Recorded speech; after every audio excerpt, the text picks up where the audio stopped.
ಎಲ್ರಿಗೂ ನಮಸ್ಕಾರ. ಆಚಾರ್ ಮನೆ ಕಿಚನ್ಗೆ ಸ್ವಾಗತ. ಇವತ್ತಿನ ವಿಡಿಯೋದಲ್ಲಿ ನಾನು ಮದುವೆ ಮನೆಗಳಲ್ಲೆಲ್ಲ ಮಾಡ್ತಕ್ಕಂತಹ ತೊಂಡೆಕಾಯಿ ಪಲ್ಯನ ಯಾವ ರೀತಿ ಮಾಡೋದು ಅಂತ ತೋರಿಸ್ಕೊಡ್ತಾ ಇದ್ದೇನೆ. ಊಟ ಜೊತೆಗೆ ಈ ರೀತಿ ಒಂದು ಪಲ್ಯ ಇದೆ, ತುಂಬ ಚೆನ್ನಾಗಿರ್ತದೆ. ಬನ್ನಿ ಯಾವ ರೀತಿ ಮಾಡೋದು ಅಂತ ನೋಡೋಣ.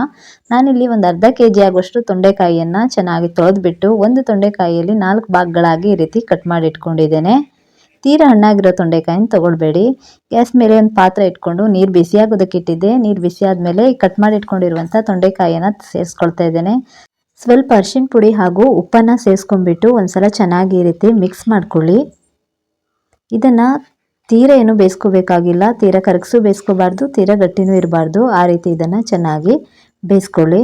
ಈ ರೀತಿ ಬೇಯಿಸ್ಕೊಂಡಾದ್ಮೇಲೆ ಅದನ್ನು ನೀರು ಬಸಿದು ಇಟ್ಕೊಳ್ಬೇಕು.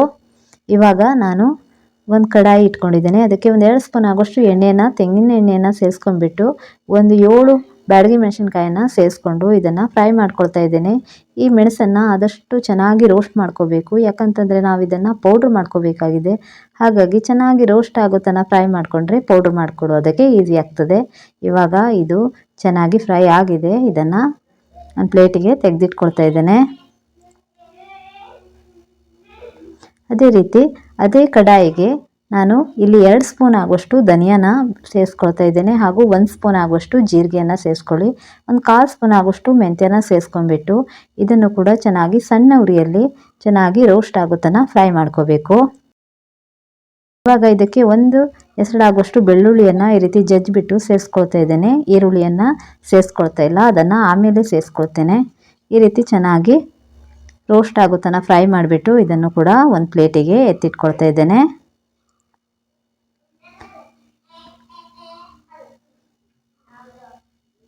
ಅದೇ ಕಡಾಯಿಗೆ 1 ಸ್ಪೂನ್ ಆಗುವಷ್ಟು ತೆಂಗಿನ ಎಣ್ಣೆಯನ್ನು ಸೇರಿಸ್ಕೊಂಡ್ಬಿಟ್ಟು ತೆಂಗಿನಕಾಯಿ ತುರಿಯನ್ನು ಸೇರಿಸ್ಕೊಳ್ತಾ ಇದ್ದೇನೆ. ನಾನಿಲ್ಲಿ ಒಂದು ತೆಂಗಿನಕಾಯಿಯಲ್ಲಿ ಅರ್ಧ ಭಾಗ ಆಗುವಷ್ಟು ತೆಂಗಿನಕಾಯಿಯನ್ನು ಈ ರೀತಿ ತುರಿದ್ಬಿಟ್ಟು ಸೇರಿಸ್ಕೊಳ್ತಾ ಇದ್ದೇನೆ.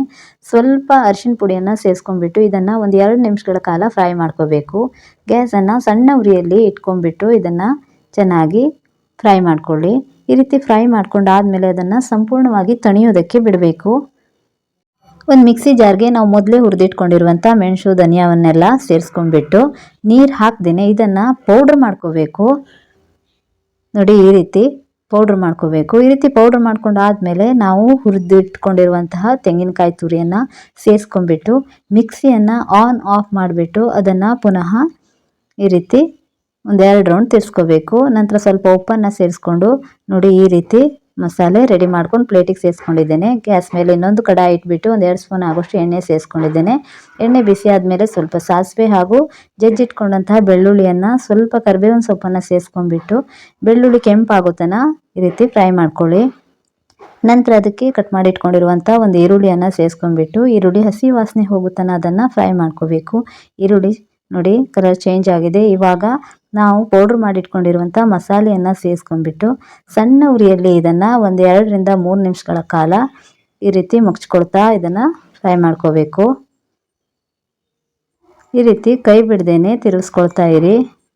ಇವಾಗ ನಾವು ನೀರು ಬಸಿದಿಟ್ಕೊಂಡಿರುವಂಥ ತೊಂಡೆಕಾಯಿ ಹೋಳುಗಳನ್ನು ಸೇರಿಸ್ಕೊಂಡ್ಬಿಟ್ಟು ಈ ಹೋಳುಗಳಿಗೆ ಮಸಾಲೆ ಎಲ್ಲ ಚೆನ್ನಾಗಿ ತಾಗೋ ರೀತಿಯಲ್ಲಿ ಇದನ್ನು ತಿರುಗಿಸ್ಕೊಂಡು ಒಂದು 2 ನಿಮಿಷ ಈ ರೀತಿ ತಿರುಗಿಸ್ಕೊಳ್ತಾ ಫ್ರೈ ಮಾಡ್ಕೋಬೇಕು. ಈ ಹೋಳುಗಳಿಗೆಲ್ಲ ಚೆನ್ನಾಗಿ ಮಸಾಲೆ ತಾಗೋ ರೀತಿಯಲ್ಲಿ ತಿರುಗಿಸ್ಕೊಳ್ಳಿ.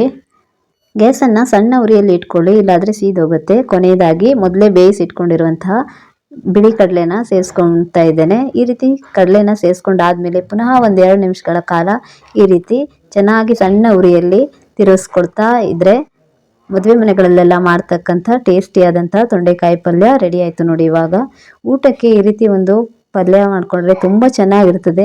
ನೀವು ಈ ತೊಂಡೆಕಾಯಿ ಪಲ್ಯನ ಮನೆಯಲ್ಲಿ ಒಮ್ಮೆ ಟ್ರೈ ಮಾಡಿ ಹೇಗಾಯಿತು ಅಂತ ನಿಮ್ಮ ಅಭಿಪ್ರಾಯನ ಕಮೆಂಟ್ ಸೆಕ್ಷನಲ್ಲಿ ತಿಳಿಸಿ. ಇವತ್ತಿನ ಈ ಪಲ್ಯದ ರೆಸಿಪಿ ನಿಮ್ಗೆ ಇಷ್ಟ ಆದರೆ ಸ್ವಲ್ಪನಾದರೂ ಯೂಸ್ಫುಲ್ ಅನಿಸಿದ್ರೆ ವಿಡಿಯೋಗೊಂದು ಲೈಕ್ ಮಾಡಿ ಹಾಗೂ ನಮ್ಮ ಆಚಾರ್ ಮನೆ ಕಿಚನ್ ಚಾನಲನ್ನು ಸಬ್ಸ್ಕ್ರೈಬ್ ಮಾಡೋದನ್ನು ಮರಿಬೇಡಿ. ಮತ್ತಷ್ಟು ಟೇಸ್ಟಿಯಾದಂಥ ರೆಸಿಪಿಯೊಂದಿಗೆ ಮತ್ತೆ ಸಿಗೋಣ. Thank you for watching.